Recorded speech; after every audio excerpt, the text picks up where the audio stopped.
एक लड़की की शादी उसकी मर्जी के खिलाफ एक सीधे साधे लड़के से की जाती है जिसके घर में एक माँ के अलावा और कोई नहीं है।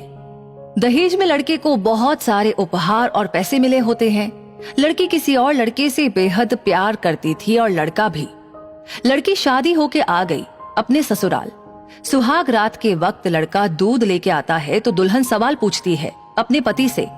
एक पत्नी की मर्जी के बिना पति उसको हाथ लगाए तो उसे बलात्कार कहते हैं या हक। पति ने कहा कि आपको इतनी लंबी और गहरी जाने की कोई जरूरत नहीं है, बस दूध लाया हूँ, पी लीजिएगा। हम सिर्फ आपको शुभ रात्रि कहने आए थे, ये कह के कमरे से निकल जाता है। लड़की मन मार कर रह जाती है क्योंकि लड़की चाहती थी कि झगड़ा हो ताकि मैं इस गवार से पीछा छुटा सकूं। है तो दुल्हन मगर घर का कोई भी काम नहीं करती, बस दिन भर ऑनलाइन रहती है और न जाने किस किस से बातें करती है। मगर उधर लड़की की माँ बिना शिकायत के दिन भर चूल्हा चौका से लेकर घर का सारा काम करती, मगर हर पल अपने होठों पर मुस्कुराहट लेके फिरती। लड़का एक कंपनी में छोटा सा मुलाजिम है और बेहद ही मेहनती और ईमानदार। करीब महीने भर बीत गए मगर पति पत्नी अब तक साथ नहीं सोए। वैसे लड़का बहुत ही शांत स्वभाव वाला था, इसलिए वो ज्यादा बातें नहीं करता था। बस खाने के वक्त अपनी पत्नी से पूछ लेता था कि कहाँ खाओगी, अपने कमरे में या हमारे साथ। और सोने से पहले डायरी लिखने की आदत थी जो वो हर रात को लिखता था। लड़की के पास एक स्कूटी थी, वो हर रोज बाहर जाती थी। पति के ऑफिस जाने के बाद और पति के वापस लौटते ही आ जाती थी। छुट्टी का दिन था, लड़का भी घर पे ही था तो लड़की ने अच्छे भले खाने को भी गंदा कहकर माँ को अपशब्द बोलकर खाना फेंक दिया। मगर वो शांत रहने वाला उसका पति अपनी पत्नी पर हाथ उठा देता है, मगर माँ अपने बेटे को बहुत डांटती है। इधर लड़की को बहाना चाहिए था झगड़े का जो उसे मिल गया था। वो पैर पटकती हुई स्कूटी लेकर निकल पड़ती है। लड़की जो रोज घर से बाहर जाती थी वो अपने प्यार से मिलने जाती थी।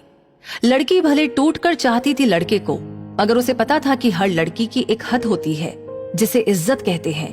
उसने उसको बचाए रखा था। इधर लड़की अपने प्यार के पास पहुंचकर कहती है, अब तो एक पल भी उस घर में नहीं रहना है मुझे। आज गवार ने मुझ पर हाथ उठा के अच्छा नहीं किया। लड़का कहता है, अरे तुमसे तो मैं कब से कहता हूँ कि भाग चलो मेरे साथ कहीं दूर, मगर तुम हो कि आजकल पे लगी रहती हो। लड़की ने कहा कि शादी के दिन मैं आई तो थी तुम्हारे पास, तुम ही ने तो लौटाया था मुझे। लड़के ने कहा, खाली हाथ कहाँ तक भागोगी, तुम ही बोलो। मैंने तो कहा था कि कुछ पैसे और गहने साथ ले लो, तुम तो खाली हाथ आई थी। आखिर दूर एक नई जगह में जिंदगी नए सिरे से शुरू करने के लिए पैसे तो चाहिए ही ना। लड़की ने कहा, तुम्हारे और मेरे प्यार के बारे में जानकर मेरे घर वालों ने बैंक की पासबुक, एटीएम और मेरे गहने तक रख लिए थे, तो मैं क्या लाती अपने साथ। हम दोनों मेहनत करके कमा भी तो सकते थे। लड़का कहता है, इंसान पहले सोचता है और फिर काम करता है। खाली हाथ भागते तो ये इश्क का भूत 2 दिन में उतर जाता, समझी। और जब भी तुम्हें छूना चाहता हूँ बहुत नखरे हैं तुम्हारे, बस कहती हो शादी के बाद। लड़की ने कहा, हाँ शादी के बाद ही अच्छा होता है ये सब, और सब तुम्हारा ही तो है। मैं आज भी एक कुंवारी लड़की हूँ, शादी करके भी आज तक उस गंवार के साथ सो न सकी क्योंकि तुम्हें ही अपना पति मान चुकी हूँ। बस तुम्हारे नाम की सिंदूर लगानी बाकी है, बस वो लगा दो, सब कुछ तुम अपनी मर्जी से करना। लड़के ने कहा, ठीक है मैं तैयार हूँ, मगर इस बार कुछ पैसे जरूर साथ लेके आना। ये मत सोचना कि हम दौलत से प्यार करते हैं, हम सिर्फ तुमसे प्यार करते हैं। बस कुछ छोटी मोटी बिजनेस के लिए पैसे चाहिए। लड़की ने कहा, उस गवार के पास कहाँ होगा पैसा, मेरे बाप से 3 लाख रुपया ऊपर से मारुति कार ली है, बस कुछ गहने हैं वो लेके आऊंगी आज। लड़का लड़की को होटल का पता देकर चला जाता है। लड़की घर आके फिर से लड़ाई करती है, मगर अफसोस वो अकेली चिल्लाती रहती है, उससे लड़ने वाला कोई नहीं था। रात 8 बजे लड़के का मैसेज आता है व्हाट्सएप पे कि कब आ रही हो। लड़की जवाब देती है कि सब्र करो, कोई सोया नहीं है, मैं 12 बजे से पहले पहुंच जाऊंगी क्योंकि यहाँ तुम्हारे बिना मेरी सांसें घुटती है। लड़का कहता है, ओके जल्दी आना, मैं होटल के बाहर खड़ा रहूंगा, बाय। लड़की अपने पति को बोल देती है कि मुझे खाना नहीं चाहिए, मैंने बाहर खा लिया है, इसीलिए मुझे कोई परेशान न करे। इतना कह के दरवाजा बंद करके अंदर आती है। तभी पति बोलता है कि वो अलमारी से मेरी डायरी दे दो, फिर बंद करना दरवाजा, हम परेशान नहीं करेंगे। लड़की दरवाजा खोले बिना कहती है कि चाबियां दो अलमारी की। लड़का कहता है, तुम्हारे बिस्तर के पैरों तले है चाबी। मगर लड़की दरवाजा नहीं खोलती बल्कि जोर जोर से गाना सुनने लगती है। बाहर पति कुछ देर दरवाजा पीटता है, फिर हार कर लौट जाता है। लड़की ने बड़े जोर से गाना बजा रखा था। फिर वो अलमारी खोलकर देखती है जो उसने पहली बार खोला था, क्योंकि वो अपना सामान अलग अलमारी में रखती थी। अलमारी खोलते ही हैरान रह जाती है। अलमारी में उसके अपने पासबुक, एटीएम कार्ड थे जो उसके घर वालों ने छीन के रखे थे। खोल के चेक किया तो उसमें वो पैसे भी थे जो दहेज में लड़के को मिले थे, और बहुत सारे गहने भी जो एक पेपर के साथ थे, और उसकी मिल्कियत लड़की के नाम थी। लड़की बेहद हैरान और परेशान थी। फिर उसकी नजर डायरी में पड़ती है और वो जल्दी से वो डायरी निकालकर पढ़ने लगती है। उसमें लिखा था, तुम्हारे पापा ने एक दिन मेरी माँ की जान बचाई थी अपना खून देकर। मैं अपनी माँ से बेहद प्यार करता हूँ, इसलिए मैंने झुककर आपके पापा को प्रणाम करके कहा कि आपका ये अनमोल एहसान कभी नहीं भूलूंगा। कुछ दिन बाद आपके पापा हमारे घर आए हमारे तुम्हारे रिश्ते की बात लेकर, मगर उन्होंने आपकी हर बात बताई हमें कि आप एक लड़के से बेहद प्यार करती हो। आपके पापा आपकी खुशी चाहते थे, इसलिए वो पहले लड़के को जानना चाहते थे। आखिर आप अपने पापा की प्रिंसेस जो थी, हर बाप अपनी प्रिंसेस के लिए एक अच्छा ईमानदार प्रिंस चाहता है।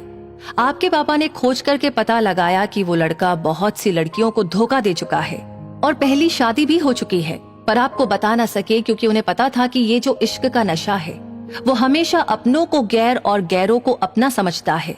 एक बाप के मुंह से एक बेटी की कहानी सुनकर मैं अचंभित हो गया। हर बाप यहाँ तक शायद ही सोचे। मुझे यकीन हो गया था कि एक अच्छा पति होने का सम्मान मिले ना मिले, मगर एक दामाद होने की इज्जत मैं हमेशा पा सकता हूँ। मुझे दहेज में मिले सारे पैसे मैंने तुम्हारे अकाउंट में जमा कर दिए, और तुम्हारे घर से मिली गाड़ी आज भी तुम्हारे घर पे है, जो मैंने इसलिए भेजी ताकि जब तुम्हें मुझसे प्यार हो जाए तो साथ चलेंगे कहीं दूर घूमने। दहेज, इस नाम से नफरत है मुझे, क्योंकि मैंने दहेज में अपनी बहन और बाप को खोया है। मेरे बाप के अंतिम शब्द भी यही थे कि किसी बेटी के बाप से कभी एक रुपया न लेना। मर्द हो तो कमा के खिलाना। तुम आजाद हो, कहीं भी जा सकती हो।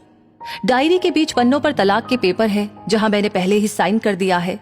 जब तुम्हें लगे कि अब इस गंवार के साथ नहीं रहना है तो साइन करके कहीं भी अपनी सारी चीजें लेकर जा सकती हो। लड़की हैरान थी, परेशान थी। न चाहते हुए भी गंवार के शब्दों ने दिल को छुआ था। न चाहते हुए भी गंवार के अनदेखे प्यार को महसूस करके पलकें नम थी। आगे लिखा था, मैंने तुम्हें इसलिए मारा क्योंकि आपने मेरी माँ को गाली दी, और जो बेटा खुद के आगे माँ की बेइज्जती होते सहन कर जाए, फिर वो बेटा कैसा। कल आपके भी बच्चे होंगे, चाहे किसी के साथ भी हो, तब महसूस होगी माँ की महानता और प्यार। आपको दुल्हन बना के हमसफर बनाने लाया हूँ, जबरदस्ती करने नहीं। जब प्यार हो जाए तो भरपूर वसूल कर लूंगा आपसे। आपकी हर गुस्ताखी का बदला हम शिद्दत से लेंगे आपसे। गर आप मेरी हुई तो बेपनाह मोहब्बत करके, किसी और की हुई तो आपके हक में दुआएं मांग के।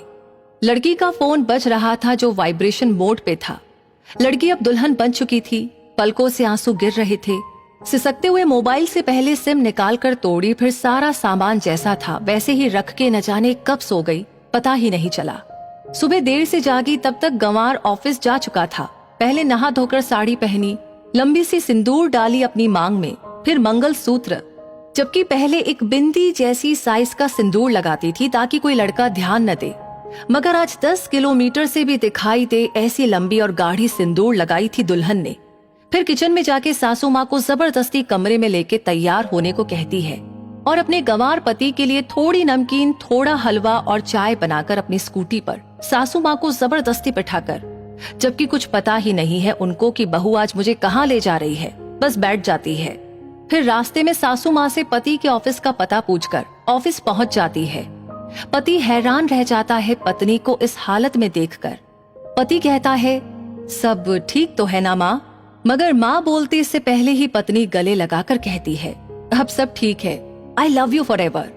ऑफिस के लोग सब खड़े हो जाते हैं तो दुल्हन कहती है, मैं इनकी धर्म पत्नी हूँ, बनवास गई थी, सुबह लौटी हूँ। अब 1 महीने तक मेरे पतिदेव ऑफिस में दिखाई नहीं देंगे। ऑफिस के लोग चौंक जाते हैं।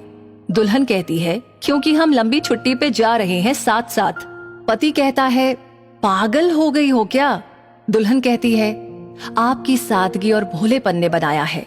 सभी लोग तालियां बजाते हैं और दुल्हन फिर से लिपट जाती है अपने गंवार से, जहां से वो दोबारा कभी भी छूटना नहीं चाहती।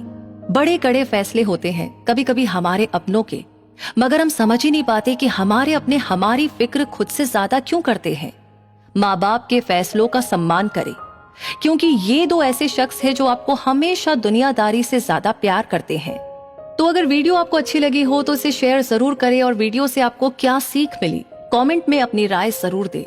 और ऐसे ही और वीडियोस देखते रहने के लिए हमारे पेज को फॉलो करना न भूलें। धन्यवाद।